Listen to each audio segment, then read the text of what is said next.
the Shanghaier, the main guy, has kidnapped a very high value target. Her name is Lee. His name is Chester. And Lee, turns out, is the daughter of the governor of Missouri, and so she's going to be very valuable. But this is only a few chapters in, so as he's got her, and they're trying to cut up magazines to put together that classic ransom letter that has if you want to see your daughter alive, and all the letters have to be different. He runs out of magazines, so they have to go into town, and there's sort of like a farmer's market set up. And the farmers market people try to, pretend like they're not just servicing the economy of kidnapping, but really there's nothing left. Everything's dried up and blown away in Missouri. And then the Walmart is shuttered in the background. So they're going into this sort of tabletop tactical, militia kind of a get-up. And the other, the only other game in town besides kidnapping children and ransoming them back is the church makes money by absolving people of their sins, of particularly this sin. So it's just sort of like going to a little convention, and then everybody's there, including the church, and you can just pay them some money, and you're let off the hook for doing this terrible deed of kidnapping children. I think that's all you need to know in order to enter chapter 5. All right. Any questions? I'm going to do it in the voice of Chester here. Give me a second. It's a first-person present tense, so. We finally begin our trip into town. It's a long walk across the abandoned Peevely Farm golf course. The fairway is long since unrecognizable and covered in purple clots of thistleflower, and cattails grow in shallow ponds where the greens have sunk down into the ground. Still, it's better than the direct route through the toxic waste that's Times Beach, where a century ago somebody had the bright idea of disposing dioxin by mixing it in with the waste oil and spreading it all over the gravel roads in order to hold down the dust. They said they had it all cleaned up, they built a park, but that just caused all that toxic gunk to seep right on back to the surface. Now that we're near the trailhead, I retrieve one of my signet collars. I know you probably ain't going to run off on me, but it's sure going to look strange if we roll into Castlewood and you ain't wearing this. I show her one of the metal-studded black leather collars preferred by Shanghaiers. The collar's attached to a length of silver steel chain. Okay, fine, she says at last. I fix the collar around her neck and secure it with a tiny brass padlock and loop the other end around my belt. By noon, we've reached the Chug Trail, which wraps along the main oxbow bends of the Merrimack River, and it's here we come upon a pair of fishermen servicing trout lines. One of them's towing in a yellow nylon rope attached to an old plastic milk jug at the center of the river. Faint disturbances on the water's smooth surface above indicate something stirring below. This kind of fishing's highly illegal, but certainly don't stop folks from doing it anyhow. Howdy there, Chester.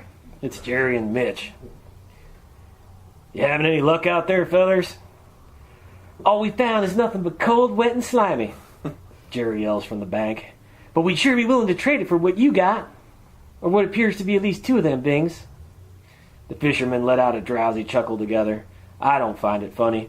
While the majority of Shanghaiers out there sure like to pretend they're deeply depraved perverts, that's just part of the spectacle. To last any longer in a single kidnapping in this business, you have to know how to act proper.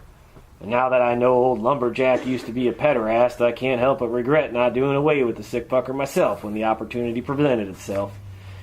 If the Shanghaier community can't police its own, then sure as hell nobody else to do it. When I don't respond, Jerry throws his hands up. Oh, why you gotta be like that, Chester? I don't mean nothing by it. Miss, I just be pulling your chain. Ha ha ha. Two of them begin cackling like maniacs. The strip outside the old abandoned Walmart in Castlewood is lined with local folks hawking wares of every sort. You can expect Prom to draw such a carnival. Non-lethal weapon vendors and drug hustlers hawk homemade rations, smoked animal meats, moonshine, parachute cord, radio tracking collars, solar battery chargers, medieval weapons, and vintage military apparel. This lines the tables and open trucks up and down each end of the lot. We step along the sidewalk where the morning sun casts a long shadow hidden beneath the behemoth supercenter that stands like an ancient temple, testament to a time in history when centralized distribution ruled the world. We watch an old Serbian unload from his pickup truck emu, alligator, capybara, and venison jerky and lay it upon the table. Old Archibald Calhoun's there too, setting up his VHS tapes. I see now that along with the usual suspects, Sanctified Potty Management has set up a little nook here in the market as well. Just as austere as you'd expect from SPM. They got that red velvet barrier rope ringed around one of their giving machines. A brown-robed friar stands hooded beside a black and white habited nun, their heads dipped solemn, waiting for takers. The giving machine stands 8 feet tall and looks sort of like a coffin, a giant brass marble obelisk. It reeks of frankincense. Front panel has this ATM computer screen and a pearl button keypad. I used to say the whole affair was horse shit, but nothing a cash machine confessional. But I suppose if it causes folks to think twice before they act, well, that's twice more than usual. Friar raises his head as we pass. I recognize him.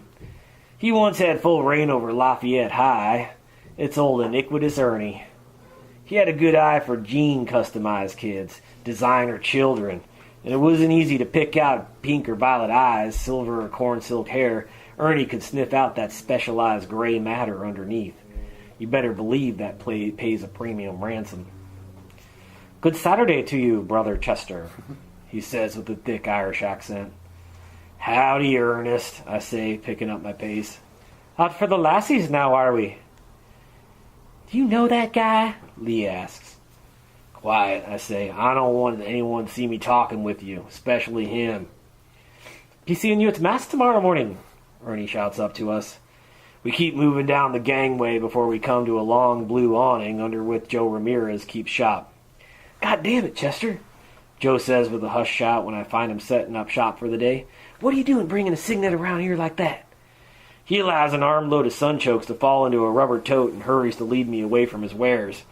Joe likes to pretend this place ain't set up hawking goods to Shanghaiers and nothing but. He likes to think the locals might come out for fresh vegetables. What's the matter, Joe? I ask.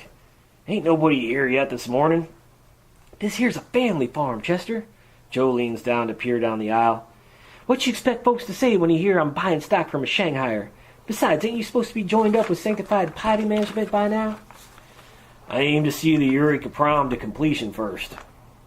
At the far end of the row, Frogman throws camouflage netting over some old wooden canopy poles. I make my way down to his shop and see if he has any magazines for sale. Frogman has a collection of women's magazines stacked up on one of his tables alongside the various hunting and Shanghaiing implements. Taser, zip tie, duct tape, chloroform, that sort of thing. I begin flipping through the stack looking for letter combinations that will make the whole ransom note assembly process happen as quickly as possible. Frogman comes over to where we're standing and begins tying a black bandana around his head, this being his signature fashion. You know, Chester, I've got some ready-made templates. All you gotta do is put in the signet's name. I flip through a copy of Cosmopolitan looking for font variations and color patterns. Oh, right, Frogman says. Chester's never been one to take shortcuts. Frogman shakes his head. You know, I've got some of that halothane vapor in stock now. You ever think of switching off chloroform? Halothane? I ain't ever heard of it. You kidding me? It'll knock out an ordinary signet in an instant. And unlike chloroform, it won't catch fire. This here's medical-grade anesthetic. He shows me a brown bottle with small print medical jargon all over it. Chloroform's medical-grade anesthetic, I say skeptically. Maybe if you're a Sherlock Holmes villain. Moriarty. What? Old Marty been sticking with chloroform? No, you dingbat. Moriarty's the villain in the Sherlock Holmes novels. I heard he was a coke fiend, Frogman adds. Sherlock Holmes, I mean, not Marty Hendricks. Wonder what that old fool's up to these days. I'll just take a couple of these Cosmos and this here Red Book, I say, hurrying along the transaction. You just got here. You ain't even gonna look at my inventory? I'm only needing for magazines. Frogman pops a cork on a medicine bottle. Just go on, give this a whiff. I'm not interested in any new anesthetic. Come on now, Chester. Where's the research and development spirit? Just a dabble, do you? Let me put some on a rag and you try it out. I ain't knocking myself out in the Walmart parking lot. No, I mean on your signet there. She'll be back up and prancing around in no time at all. I ain't doing that either. At least take a sample, Frogman says, handing over a vial. I take it from him, reluctantly, just shoo Frogman away when we hear music issue from just beyond the farmer's market at the other end of the vast Walmart parking lot. I can just barely make out the tune. Is that? Frogman asks. He snaps his fingers when he recognizes it. We say it in unison. Pump up the jams. Sure enough, across the empty quarter-mile stretch of Walmart parking lot, over where the levee to the river falls, a kind of performance is kicking off. And hell if it ain't a bevy of cheerleaders. Frogman hops over his table, abandoning his wares to go see what's up. Other Shanghaiers are working their way over to the market as well. Lee tugs her chain, stopping me from joining them. She shakes her head at me. Don't do it. Are you nuts? I ask her. A voice comes over a megaphone in the distance. Gentlemen, the voice says, we invite you to feast your eyes upon the hottest competitive cheer sensation sweeping the greater Merrimack Valley. Hold on to your hats because you're about to witness the acrobatic amazement, the 3-time national champions of cheerleading, the Wonder Women that are Pandemonium. Hot damn! I can't help but shout and slap my leg at the irony of it all. Poor Angus would be scouring the prom parking lots like a sucker while a whole team of cheerleaders falls right into the viper's den. Hey, Lee shouts, yanking her chain again. What are you, stupid? This is a competitive cheerleading team. You have any idea what the parents probably got invested in all that? This is like 10 times better than varsity. They've probably got sponsors. Yeah, and it's a goddamn trap. Wait, what? How can it be? Lee slaps her hand on my chest, lifts up my binoculars. Through them I can make out that it's definitely a cheerleading squad. Seems like a kind of Victorian theme, but I can't quite tell. They're holding on little pirate swords. The coach comes over the megaphone a second time. Let's give a big round of applause for Pandemonium Zone, Mad Thunderer! And this girl starts waving her sword around like a gladiator. Some market patrons appear to have stumbled upon this as a genuine farmer's market and are perplexed by the whole affair.